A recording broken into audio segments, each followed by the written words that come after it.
لک الحمد یا اللہ الصلاۃ والسلام علیک یا رسول اللہ اما بعد۔ سلسلہ ہے تذکرہ اسلاف کا۔ اس مبارک سلسلے میں ہم اپنے اسلاف بزرگوں کا ذکر خیر، ان کے یوم ولادت اور عرس کی تاریخوں پر کرنے کی سعادتیں حاصل کرتے ہیں۔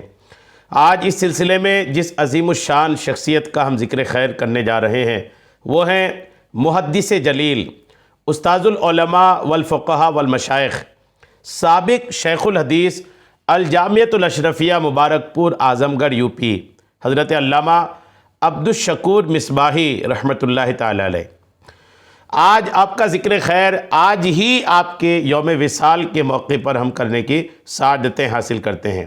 آج بر صغیر کا کہ ایک عالم اسلام، بر صغیر ہی کیا عالم اسلام کو کہا جائے، ایک علمی دنیا ہے جو آج سوگوار ہے۔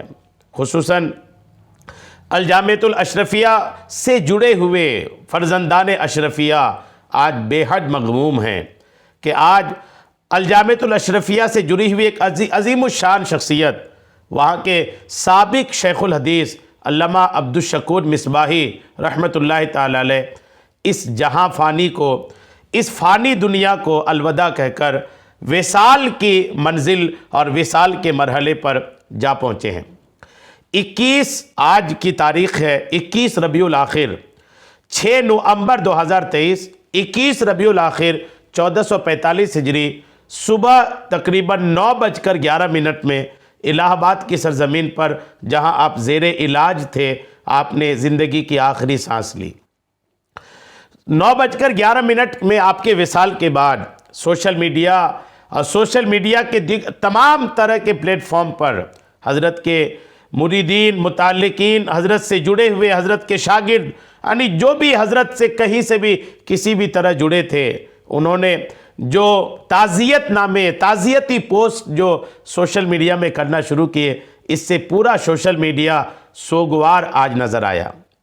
آج آپ کی عظیم الشان شخصیت پر ہم کچھ باتیں کرنے کی سعادتیں حاصل کر رہے ہیں۔ آج ہماری یہ سعادت ہے کہ آپ کی ذات پر، آپ کی شخصیت پر کچھ باتیں ہم پیش کرنے کی سعادتیں حاصل کر رہے ہیں۔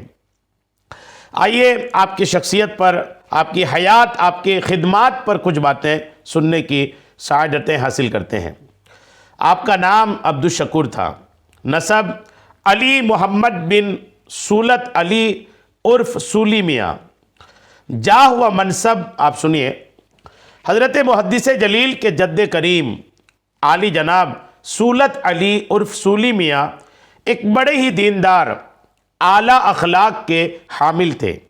آپ کی امانت داری، دینداری اور شرافت اس زمانے میں بہت مشہور تھی۔ ان خوبیوں کا اثر آپ کے فرزند ارجمند جناب علی محمد صاحب کے زمانے میں بہت زیادہ ظاہر ہوا۔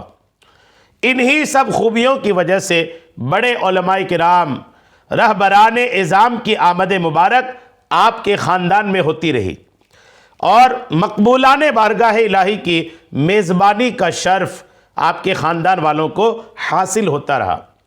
مثال کے طور پر چشم و چراغ خاندان برکات سید العلماء حضرت سید آل مصطفیٰ صاحب برکاتی ماں رہروی، تاجدار اہل سنت، شہزادہ اعلیٰ حضرت مفتی اعظم ہند حضرت علامہ مصطفیٰ رضا خان قادری نوری بریلوی، پیر طریقت رہبر راہ شریعت حضرت علامہ الشاہ نور الہدا صاحب گیاوی جیسے باوقار مقبولان بارگاہ الہی کی آمد آپ کے خاندان میں ہوتی رہی۔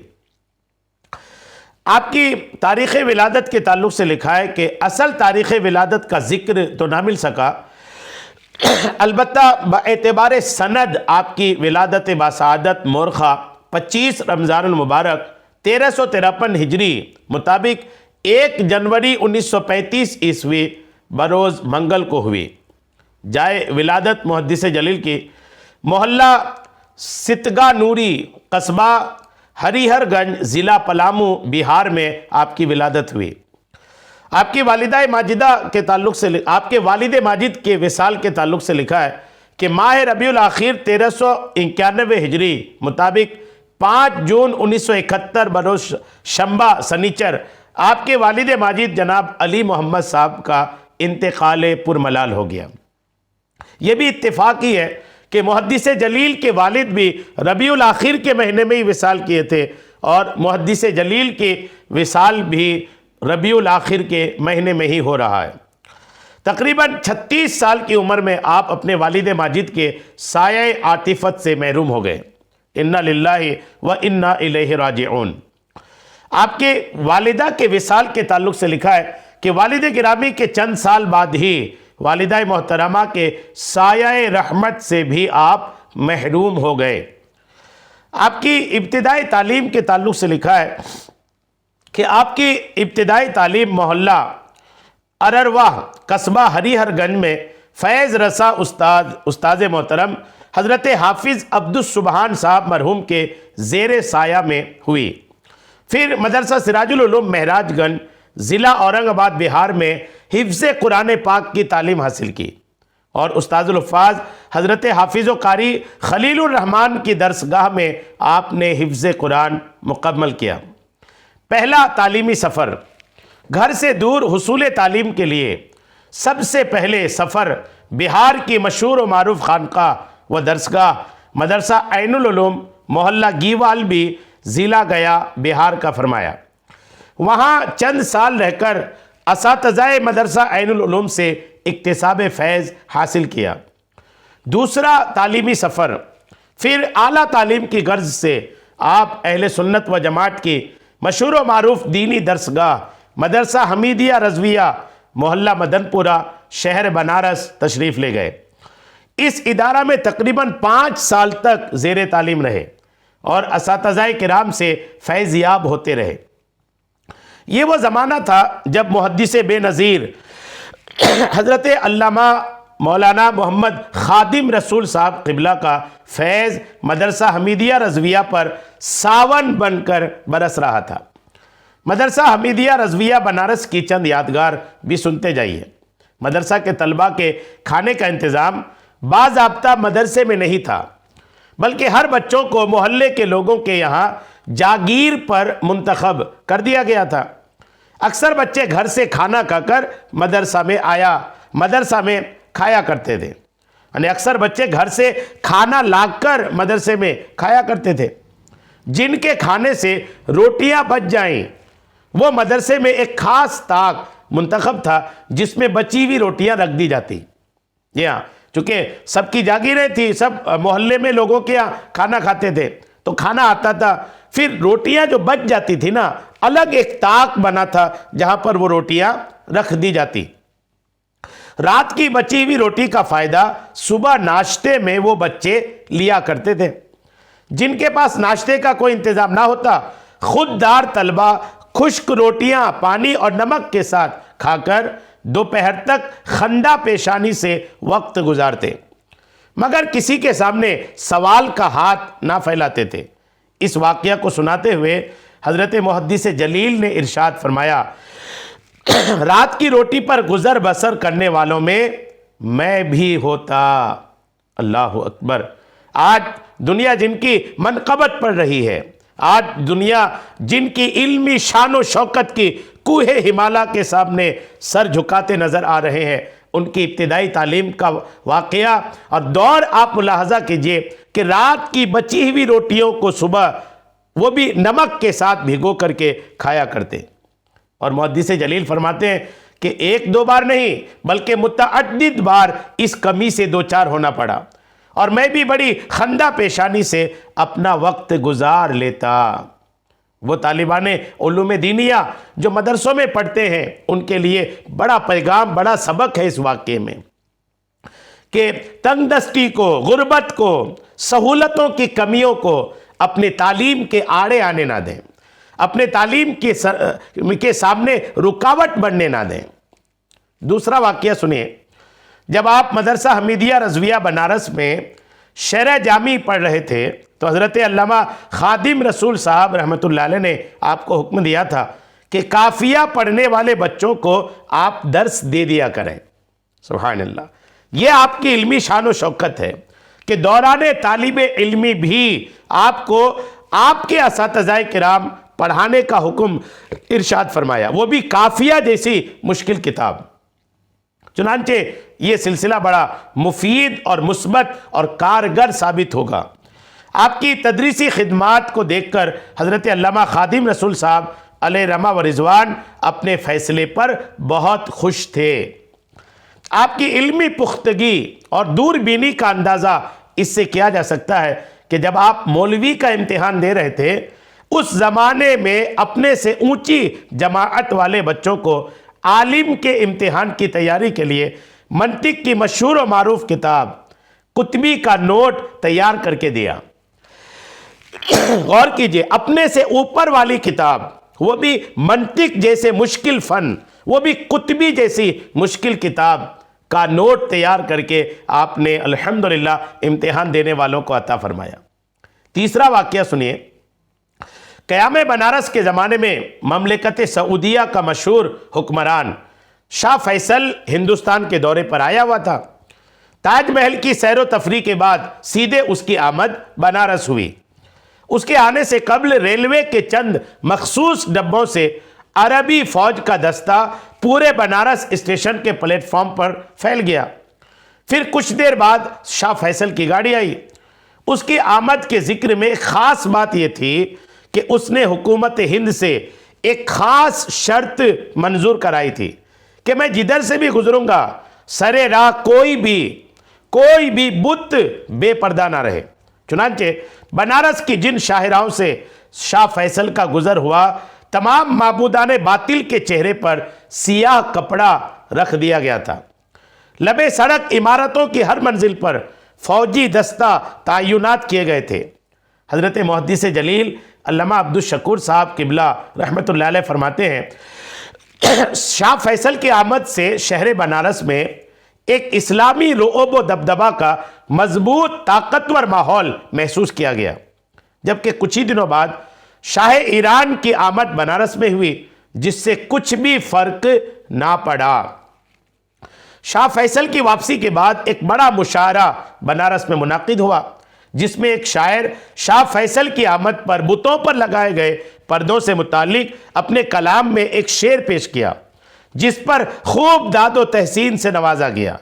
پھر وہ شعر اتنا مشہور ہوا کہ خاص و عام کے درمیان زبان زد ہو گیا تھا۔ مدرسہ حمیدیہ رضویہ بنارس میں آپ نے تقریباً 5 سال تک تعلیمی سفر جاری رکھا۔ تیسرا اور آخری تعلیمی سفر آپ کا سنیے۔ تکمیل تعلیم کے سلسلے میں آپ نے اپنے سفر کو آگے بڑھاتے ہوئے دنیا سنیت کی عظیم مرکزی درسگاہ باغ فردوس الجامعۃ الاشرفیہ مبارک پور ضلع اعظم گڑھ اتر پردیش کے حسین علمی ماحول میں داخل ہوئے۔ پھر اساتذہ جامعہ اشرفیہ مبارک پور سے اکتساب فیض کا سلسلہ جاری ہوا اور آپ معقولات و منقولات کے علوم و فنون حاصل کرنے میں سرگرداں ہو گئے۔ ایک مرتبہ کی بات ہے کہ آپ فقہ کی مشہور کتاب ہدایہ آخرن پڑھ رہے تھے، اور یہ کتاب ماہر معقولات و منقولات حضرت علامہ حافظ عبدالرؤوف صاحب بلیاوی نائب شیخ الحدیث جامعہ اشرفیہ مبارک پور کے زیر درس تھی۔ حضرت محدث جلیل فرماتے ہیں کہ آئندہ ہونے والے اسباق کا مطالعہ کرتا، اس میں جو سوالات ہوتے از خود دور کرنے کی کوشش کرتا، مگر عجیب اتفاق کہیے کہ ایک مرتبہ ایک ایسا اعتراض ذہن میں پیدا ہوا کہ اس کا دفاع از خود نہ ہو سکا، وہ اعتراض خود دور نہیں ہو سکا۔ اس کے دفاع کے لیے، اس کو دور کرنے کے لیے حضرت علامہ عبدالرؤوف صاحب کی خدمت میں حاضر ہو کر اعتراض اور شبہ کو بیان کیا۔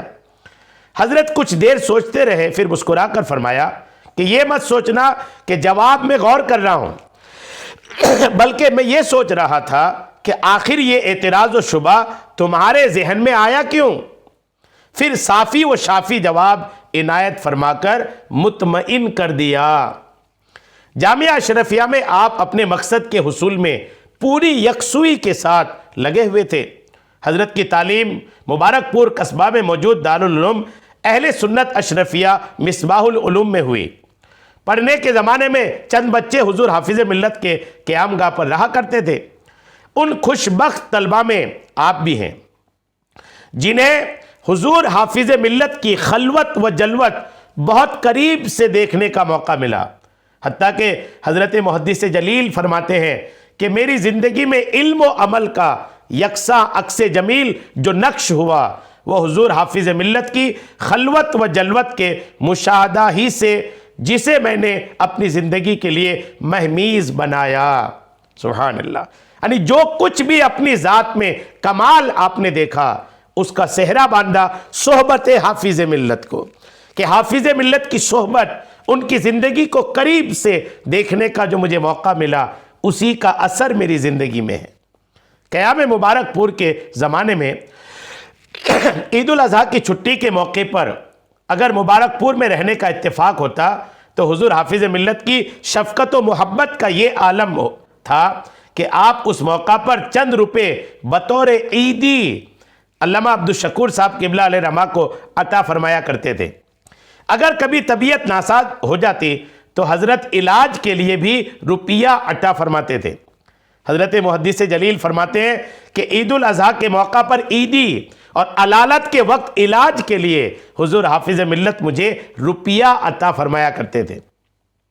حضور حافظ ملت کی شفقت و محبت اور طلبہ اشرفیہ کے ساتھ حسن سلوک کا ذکر کرتے ہوئے حضرت محدث جلیل نے فرمایا کہ حضور حافظ ملت کی نوازشات کا ترہ امتیاز بالکل منفرد تھا۔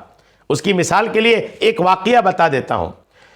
مالابار کے ایک طالب علم ابن حسن جو مالی اعتبار سے کافی کمزور تھا، حضور حافظ ملت ان کے لیے مجھے چند روپیے دیتے اور فرماتے یہ ابن حسن کو دے دینا اور یہ نہ بتانا کہ کس نے دیا ہے، کیونکہ وہ غریب بچہ ہے۔ زمانہ طالب علمی میں آپ کا قیام حضور حافظ ملت کے در علم و حکمت پر تھا۔ اس زمانے کا ایک یادگار واقعہ حضور حافظ ملت سے متعلق آپ نے بیان فرمایا، جس واقعہ کو سننے کے بعد حضور حافظ ملت علیہ رحمہ کا مخلوق خدا سے متعلق شفقت و محبت اور دل جوئی کا درس حاصل ہوتا ہے۔ کاش آج یہ خوبیاں ہمارے علماء و مشائخ کے اندر پیدا ہو جائے تو ہر عہد میں جماعت اہل سنت کو حافظ ملت علیہ رحمہ جیسا قائد میسر آ جائے۔ حضور محدث جلیل فرماتے ہیں کہ حضور حافظ ملت کے نزدیک دینی ضروریات کے علاوہ مخلوق خدا کی حاجت کے لیے بھی کوئی وقت مقرر نہ تھا۔ یہاں تک کہ جب کوئی حاجت مند آپ کے پاس کسی مقصد کی غرض سے آتا تو آپ اپنے آرام کا خیال کیے بغیر اس کی حاجت روائی کرتے۔ ایک مرتبہ کا واقعہ ہے کہ حضور حافظ ملت علیہ رحمہ دیر رات میں کسی پروگرام سے واپس آئے اور جیسے ہی آپ کو نیند آئی کہ ایک غیر مسلم دعا کرانے کی غرض سے آپ کی دولت قدح پر حاضر ہوا۔ اس کی آمد پر ہم لوگ بیدار ہو گئے۔ پھر ہم لوگوں نے اس شخص کو روک لیا اور حضرت کے بیدار ہونے کا انتظار کرتے رہے، یہاں تک کہ حضرت نماز تہجد کے لیے بیدار ہوئے۔ اس شخص کی اطلاع ملنے پر آپ نے ارشاد فرمایا کہ کب آنا ہوا؟ اس نے کہا حضرت کافی دیر سے یہاں بیٹھا ہوں، مگر آپ کے بچوں نے بیدار کرنے سے منع کر دیا۔ اس بات کو سننے کے بعد کافی افسوس کا اظہار کرتے ہوئے ہم سبوں سے حضور حافظ ملت نے ناراضگی کا اظہار فرمانے لگے۔ پھر ہم ساتھیوں نے آپسی مشورہ کیا کہ کسی مناسب وقت پر حضور حافظ ملت علیہ رحمہ سے عرض کریں گے کہ حضرت ہم سبوں کی خواہش ہے کہ تعویذ وغیرہ کے لیے ایک وقت متعین کر کے اس کا اعلانیہ باہر لگا دیا جائے تاکہ مخلوق خدا وقت پر اپنی ضرورت حاصل کر سکے۔ پھر موقع دیکھ کر ہم سبوں نے عرض کیا۔ یہ سننے کے بعد حضور حافظ ملت علیہ رحمہ کا چہرہ افسردہ ہو گیا اور ارشاد فرمایا زندگی کے سارے وقت ختم ہو گئے تو اخیر وقت میں اب کیا وقت متعین کیا جائے۔ زمانہ طالب علمی میں ایک مرتبہ حضور حافظ ملت علیہ رحمہ نے میرے چہرے کو دیکھتے ہوئے فرمایا، محدث جلیل فرماتے ہیں حافظ ملت نے میرے چہرے کو دیکھتے ہوئے فرمایا کھانا پینا وقت پر کرتے ہو، کیونکہ صحت رہے گی تو دین کا کام بھی کرو گے اور دنیا کا کام بھی انجام دے سکو گے۔ گوشت کے بعد دودھ پینا بہت مفید ہوتا ہے۔ سبحان اللہ۔ ایک نسخہ بھی حضور حافظ ملت نے علامہ عبدالشکور صاحب قبلہ علیہ رحمہ کو عطا فرمایا۔ سبحان اللہ۔ یہ شان ہے حضور حافظ ملت کے پروردہ اس عظیم الشان محدث جلیل کی کہ آپ الحمدللہ حضور حافظ ملت کے منظور نظر بھی تھے، محبوب نظر بھی تھے، مرغوب نظر بھی تھے۔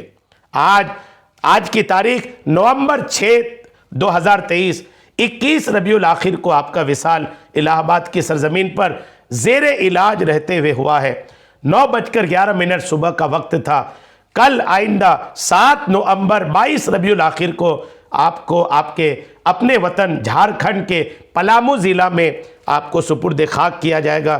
اللہ کریم کی بارگاہ میں دعا ہے، مولا کریم محدث جلیل کی قبر انور پر خوب رحمتیں، خوب برکتیں نازل فرما، ہم سب کو آپ کا بدل عطا فرما، آپ کا نعم البدل عطا فرما، آپ کے فیضان سے ہم سب کو قیامت تک فیضیاب عطا فرما، آمین بجاہ النبی الامین صلی اللہ تعالی علیہ وسلم۔